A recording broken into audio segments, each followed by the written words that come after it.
Hello दोस्तों, I hope you are doing well. आज हम पढ़ेंगे chapter 7 India's cultural roots from chapter 7 social science NCERT. ये chapter हमें वैदिक कल्चर और वेदों, बुद्धिज्म और जैनिज्म के साथ फोक्स एंड ट्राइबल ट्रेडिशंस के बारे में बताएगा। सो चलिए शुरू करते हैं।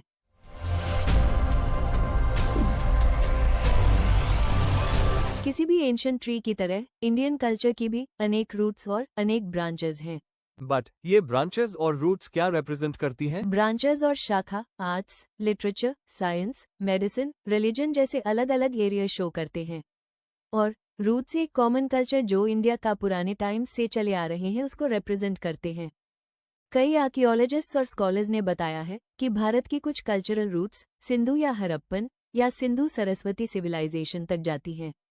बाद में समय के साथ भारत में बहुत स्कूल ऑफ थॉट्स आए। ये वेदास वैदिक कल्चर क्या होते ये हैं? वेद शब्द संस्कृत के विद से आया है जिसका अर्थ है ज्ञान और knowledge. There are 4 Vedas Rigveda, Yajurveda, Samaveda और Atharvaveda. They are the most ancient texts of India. इसमें हिम्स एंड प्रेयर्स होते हैं, पोएम एंड सॉन्ग्स की तरह जो मुंह से सुनाए गए थे, लिखित रूप में नहीं। और ये हिम्स सप्त सिंधव रीजन में कंपोज किए गए थे। और यह कितने पुराने हैं? यही कुछ हमारे 100-200 साल जनरेशन्स पुराने।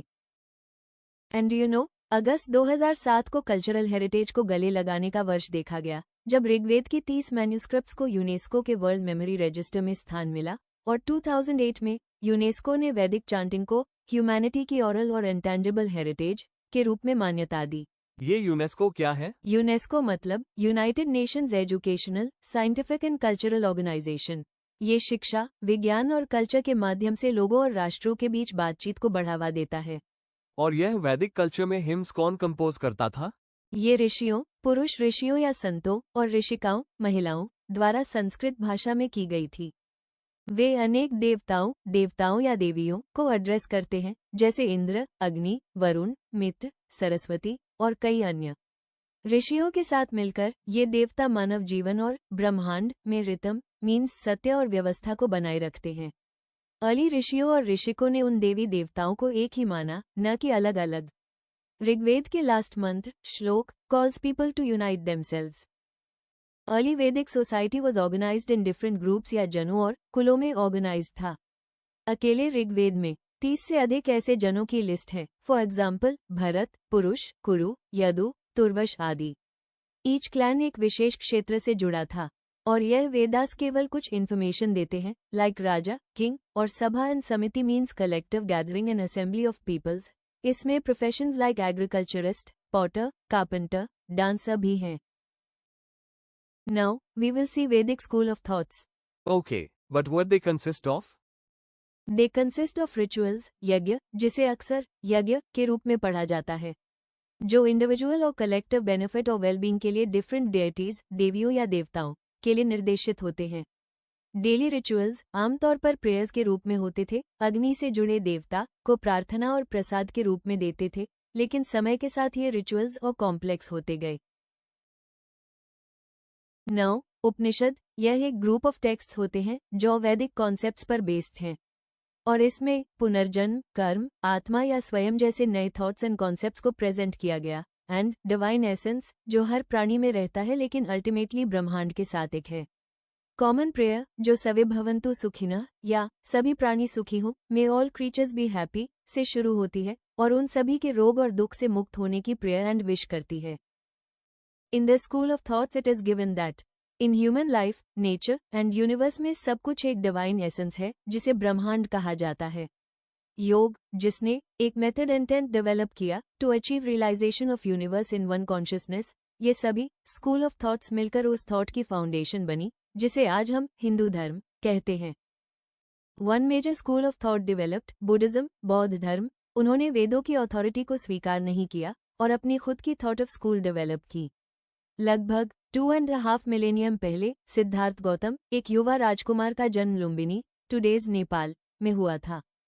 4 events that change Siddhartha was: 1 old man, 2 sick man, 3 dead body, 4 ascetic means तपस्वी, एक तपस्वी के रूप में पैदल यात्रा करते हुए और तपस्वियों, विद्वानों से मिलते हुए उन्होंने ह्यूमन लाइफ में दुख के रूट कॉज की खोज की।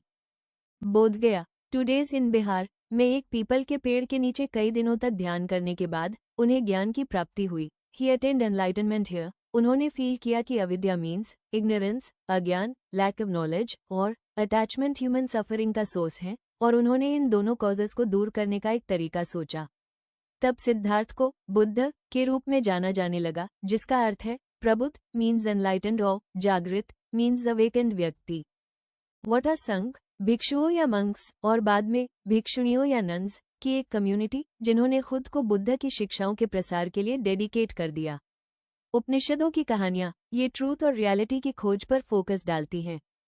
फर्स्ट शेवतकतु छांदोग्य उपनिषद 1। उन्हें उनके पिता ने सिखाया था कि essence of life is subtle in Hindi means सूक्ष्म और अनविजिबल है, जैसे पानी में घुला नमक। 2। उन्होंने सीखा कि रियलिटी हर चीज में मौजूद है। 3। नचिकेता कठोपनिषद ने अपने पिता के कर्मकांडों पर क्वेश्चंस उठाए और उन्हें मृत्यु के देवता यम के पास भेज दिया गया। 4। नचिकेता ने यम से मृत्यु के बाद क्या होता है और आत्मा का स्वरूप क्या है इसके बारे में पूछा। 5। यम टेस्टेड नचिकेता, अल्टीमेटली आत्मा की अमरता, इमोर्टैलिटी और आत्म साक्षात्कार, सेल्फ रियलाइजेशन के इम्पोर्टेंस को समझाया। 6। द डिबेट ऑफ गागी और Yajnavalkya Brihadaranyaka Upanishad shows philosophical inquiry in ancient India. 7। गागी ने ब्रह्मांड के बारे में टफ क्वेश्चंस पूछे और याज्ञवल्क्य ने समझाया कि सब कुछ अविनाशी वास्तविकता ब्रह्मांड पर आधारित है, means everything rests on imperishable reality. आज के लिए बस इतना ही दोस्तों, हम अगले वीडियो में इस चैप्टर के पार्ट 2 जिसमें जैन धर्म के बारे में है उसको समझेंगे। अगर आपको ये सीरीज पसंद आ रही है तो लाइक, शेयर और सब्सक्राइब जरूर करें। Thank you so much.